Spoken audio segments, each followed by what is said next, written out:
Hi guys, I'm Mike. And I'm Stephen. And this is F1 Fanatics.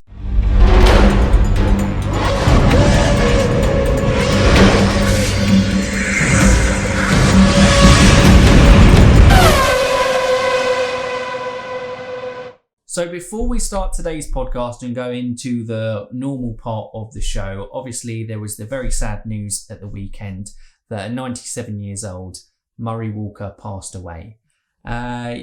He was just an absolute legend, wasn't he? He was the voice of F1 and will always be the voice of F1. Yeah, and sport broadcasting. And I know when we were doing kind of classic race reviews, the races, it was just so amazing going back. And even to this day, his commentary makes races that you know the results to exciting. So good, yeah. Yeah, and him and James Hunt were a fantastic partnership, the way that they bounced off each other. Yeah. I thought they were, absolutely brilliant. We grew up, I remember the tail end of kind of Murray Walker's career, but it was very much there. I think you probably remember much of Murray live at all. It's unfortunate being a generation who didn't fully get to appreciate him and his brilliance, but even listening back, his voice is just, something that you will always link to Formula One. But I suppose the best tributes probably come from those who knew him best and, remember him fondly. He was Martin Brundle and Ted did a very good... Yeah, on the Sky Sports channel. You can go check that out. They're both reliving memories of, I was going to say Ted, but of Murray. Good listen.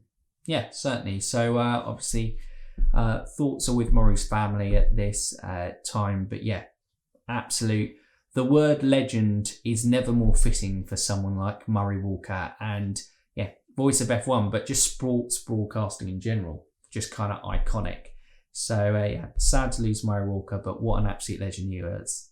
Now we'll switch into the kind of normal F1 podcast stuff, and we hope you guys enjoy that. Welcome back to another episode of the F1 podcast, and we have some actual relevant F1 information to talk about because it was testing last weekend. Cars on tracks. Cars on track. Cars on track. We love it. They were there, going round in circles. No race, but we were like, oh, look at that. Lewis Hamilton's spin. Exciting. Is Lewis Hamilton's career over? Alonso also overtook Lewis as well. Yeah. Signs to things. Well, Fernando Alonso is better than Lewis Hamilton. That's just fact. And it was all proven in that overtake he did in testing. I've just upset a lot of people. Got to be quiet now. Should I roundup of testing? Roundup of testing. Oh. I will use actual testing results, so I don't just randomly go, oh, McLaren were rubbish, weren't they? Wow. I do remember. Here at F1 Fanatics, we are always well informed. Always well informed. Let me get up. Report. From what general thoughts of testing, the Mercedes cars... Oh, no, I can't. I nearly immediately went into making an assumption that wasn't true. McLaren looked the best Mercedes power car, but Aston Martin still weren't too far off the pace. They had a few technical problems on Seb's car in particular. I know Lance Stroll did a whole bunch of laps. Conspiracy? Seb's left one team that was favouring another driver to another team. Oh, Seb. Silly Seb. But speed-wise, Aston Martin looking good, but McLaren looking like the best Mercedes-powered unit. Obviously, that's Mercedes kind of had a testing to forget, although they were still, I think they topped the charts on day 2. It's here, guys. It's what you've been waiting for years. As testing is obviously 100% facts, Mercedes are finished. Yeah, they did top the testing on day 2.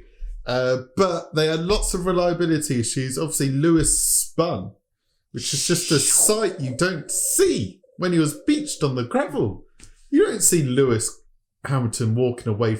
When did he actually last DNF? I can't remember. But did Literally. you say beached in the gravel? Yeah. I just remember 2007 China. Sad times. Championship slipping away. So sad, so sad. Lewis Hamilton. Anyway, cars obviously not looking as incredibly strong as in my off. Maybe they've brought in some changes. I know they're because this year. To confirm, the Mercedes livery does look bad on track as well as in Yes, renders. they've just a technical thing on the car. They've chopped a bit of the floor off to lose some downforce to slow the cars down. So all the teams have been trying to get the downforce back in other areas, and maybe Mercedes have just tried that and it hasn't quite worked, come together on track. But I'm sure there's time between now and Bahrain.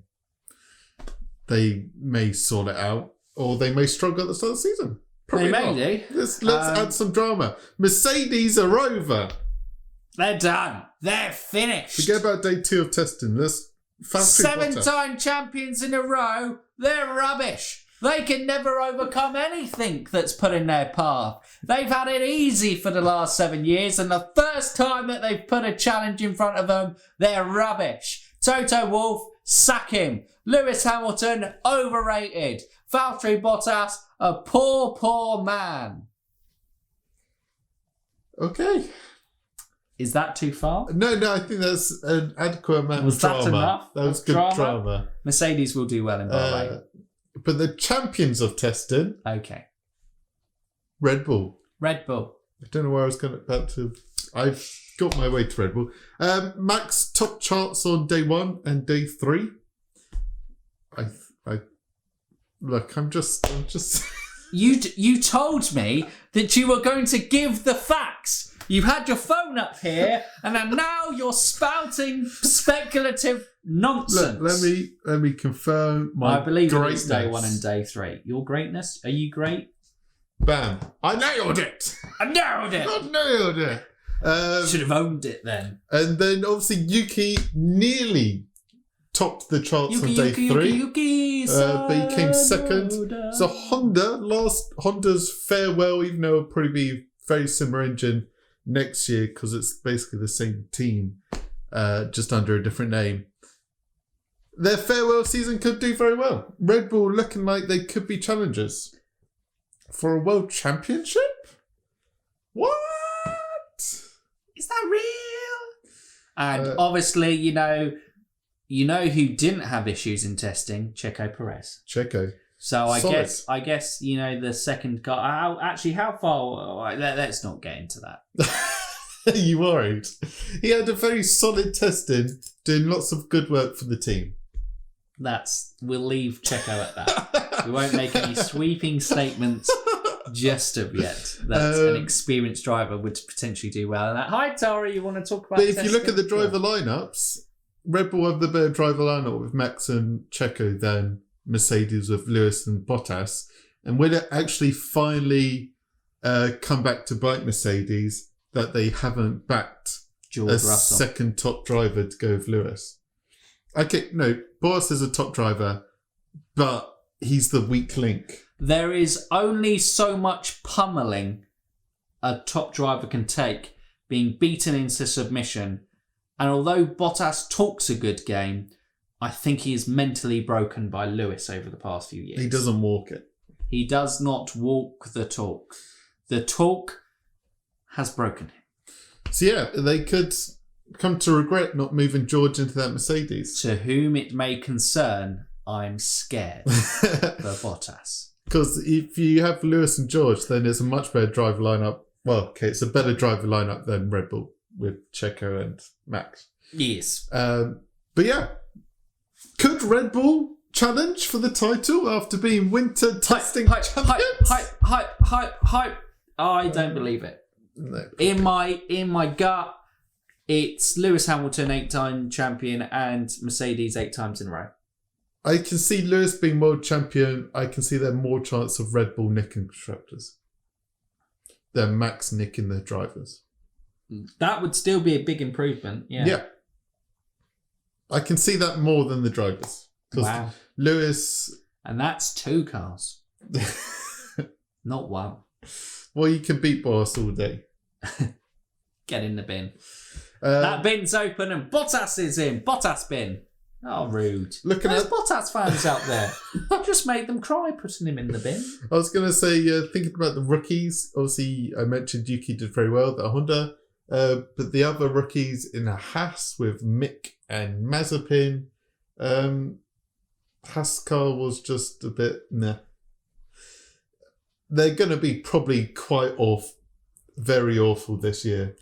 I will predict that Haas will be the worst car this year, even regardless of testing, just because of the pure fact Williams have said, we're bringing updates to really kind of push ourselves up, and Haas have gone, we're basically not developing the car this year because we're focusing on 2022. I think I saw a Günther Steiner interview on the Motormouth podcast, very good podcast, get some great guests on there. He was basically talking about the budget cap, bringing the percentage of spending difference between the top teams and the little teams in there. Their sole hopes are purely on 2022 levelling the playing field. Yes. So they're like, a team that has to manage a budget anyway, why would they stonk a load of money into a season that the best they could probably hope for was 8th in the Constructors? Bam. There we go. They're going to be 10th. Confirmed. If you're looking forward to seeing some good Mick Schumacher performances, I'm sorry. Don't get your hopes out. If you're looking forward to not seeing Nikita Mazepin much, then your wish is probably going to come true. Absolutely. We're probably not going to see either of them much. I wouldn't expect so. Unless they're in a wall or something. Yeah, that might happen. Because the tyre's fallen off. No. They will do. Classic Haas. Alfa Romeo looked better. Yes, they did. Kimi even was the first man to top the timesheets. Yeah. Yes. So, World Driver Champion confirmed. Yes. Yes. Yes. I don't know what to say to this. Other than, yes, of course, Mike. That naturally is the success. They did look okay. They did look good. They could get 7th. Sorry, I've kept the camera. We just went... There's only so much you can look at testing, and I think I've kind of chucked everything at you that you kind of needed to know. Fernando Alonso got bird pee on his helmet. Yep. But his performance was better than poo. It was good. Fernando is going to come back and he's going to impress the F1. It was okay. But it's testing. You don't know. How do you define a good testing and an okay testing? Because you don't know anything.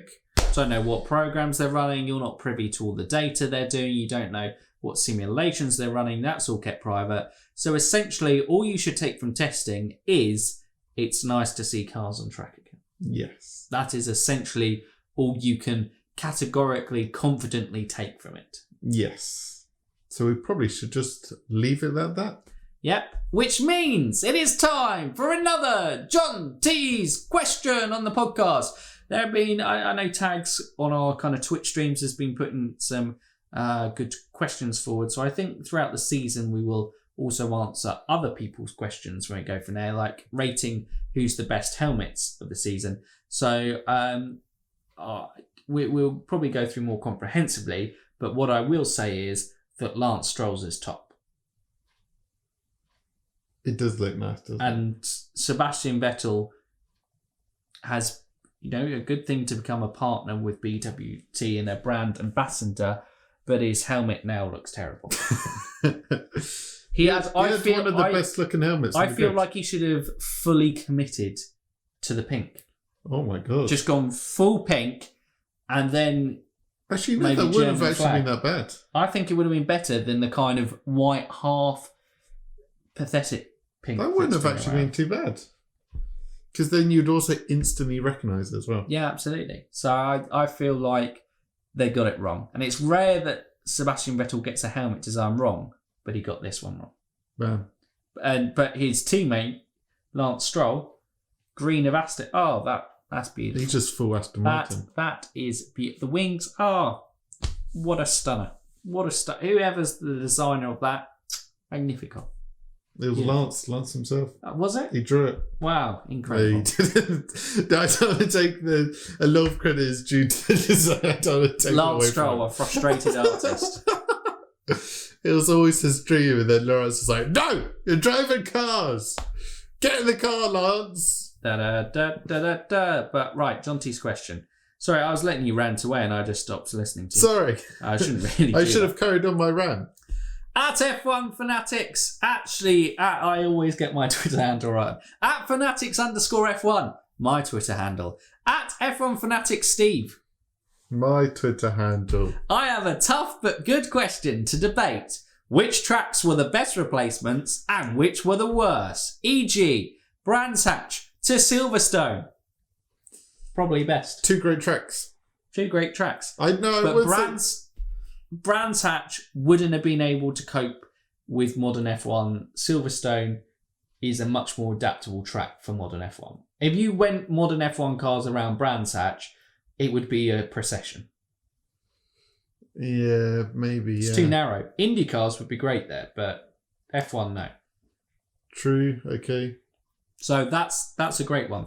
Paul Ricard to Magny-Cours. Well, Magny-Cours probably should still be on the calendar because Paul Ricard, anything is equals better than Paul Ricard, I think. Is yes. Fair so to is say that the best one? Come on, don't be mean to Brands Hatch. That's the best one. Okay. No, why? Well, I guess Paul that's Ricard's the worst one. That's the worst one. Sorry, because obviously, yeah, the worst and best. Adelaide and Melbourne. I can't remember Adelaide too much. It always used to be the end of the season rather than the start of the season. Adelaide. Melbourne, I always like the track. I think it's a nice place to start the season, but as a track to that Tara's now.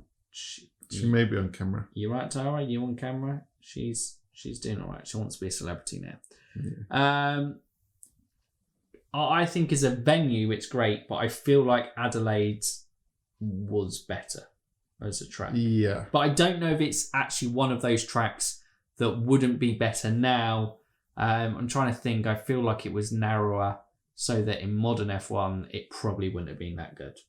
So Melbourne makes a good place usually for a season there. But well, Interlagos, Rio never happened, and Interlagos was a great one. So that would have been the worst switch. Yes. What about the Nürburgring and what, the Nordschleife? No. Hockenheim. Well, I guess I guess it would have to be the Nordschleife to Hockenheim. Okay. Because that was, well, the Nordschleife was, a death trap. So Hockenheim wasn't a death trap. Wait, did it go to Nordschleife to Hockenheim? I thought Nürburgring and Hockenheim interchanged. They did, And but it was Hockenheim Hockenheim for a while. Yeah, so what about the Nürburgring? Well, as they were interchanging, I guess they weren't like replacements. Okay, out of the three, what's the best one? I think the Nürburgring's the best one for modern F1. So there we go.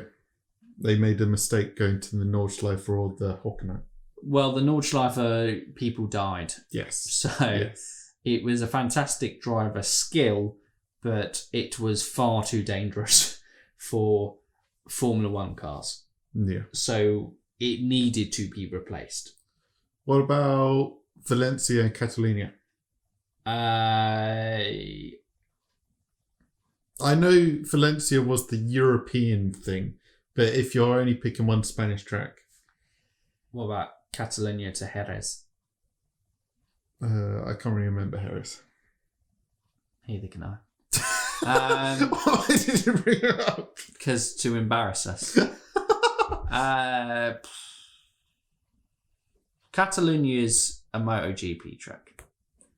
Valencia wasn't particularly a great track, but had a very good race in 2012. Street races don't tend to go. Oh, I wonder why you say that. Fernando! Fernando. Okay. Oh. So I think Catalonia is still better than Valencia, even though Valencia arguably probably had the best race out of all of them. Yeah, okay. One more. Suzuka to Fuji. Okay, that wasn't going to be my last one. Didn't go well. Suzuka. So Suzuka, so that was a bad switch. Do you want another one? What about Imola to Monza? Oh, no, well, they both... Well, no, Monza, it did both join in, but Monza was off the calendar for a couple of years and Imola did replace it. Yeah, so which one? Well, Monza is better. There we go. Bad switch. So I guess the kind of question that Jonty asked hasn't really been answered at all because we've kind of gone a very quick track comparison video of which one's better. In a country. Yeah. Yes. Well, I guess that was the general direction of where the question was going. Yeah, I guess. US, do you want to go US, Kota or Long Beach? Long Beach.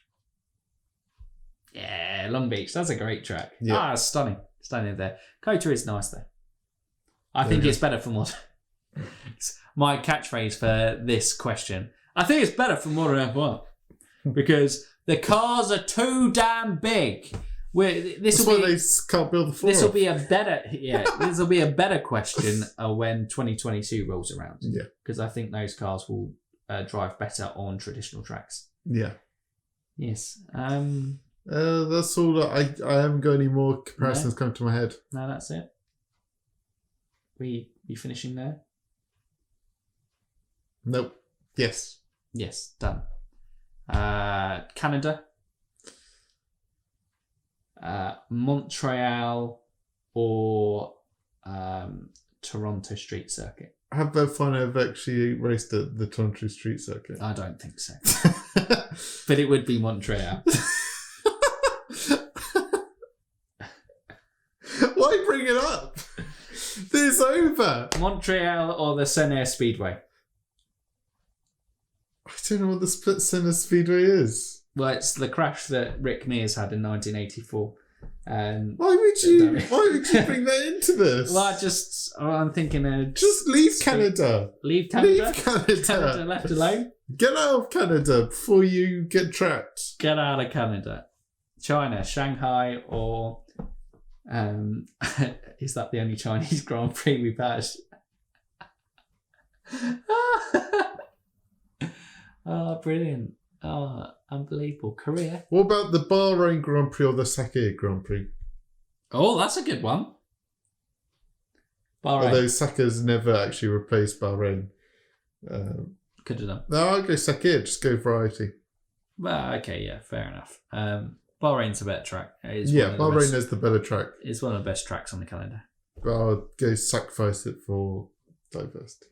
Abu Dhabi or Dubai? It should be Abu or Dubai. No, Abu Dhabi or Dubai. They're not the same place. There's the Dubai 24 hours of Dubai, isn't there? 12 hours Dubai, something like that. Have I gone too far? You've gone too far. Too far? Okay, and at a too far point, we'll end this episode of the F1 podcast, which means next week we're going to be having a preview podcast because F1 is back, baby! Woo! Don't know what that was. Nope.